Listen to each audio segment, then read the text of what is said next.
So loads of people were telling me, you have to read this book, you have to read this book.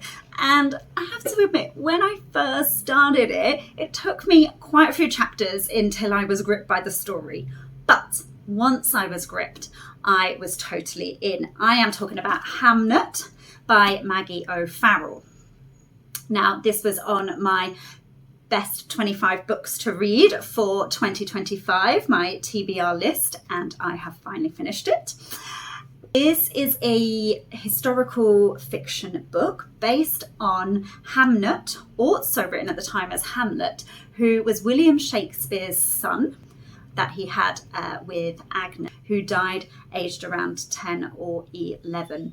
And this book places him as one of the central characters and goes back into imagining what life was like in the late 1500s, early 1600s. For me, this book does a really good job of pulling me into the world at the time for small cottage life, what it must have been like to be a mother, this constant fear of plague and places being shut down and in lockdowns because of the plague. Something that resonates with us all more now since the COVID pandemic and all the lockdowns we experienced then.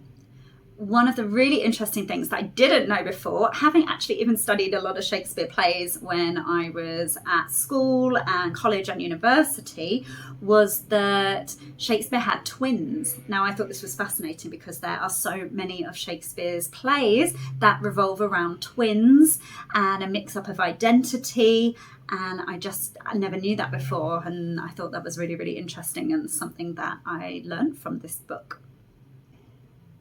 This is definitely going to go on my playlist for books about historical figures, which I will be making soon and adding to. So subscribe if you're interested in more books about real people in the past.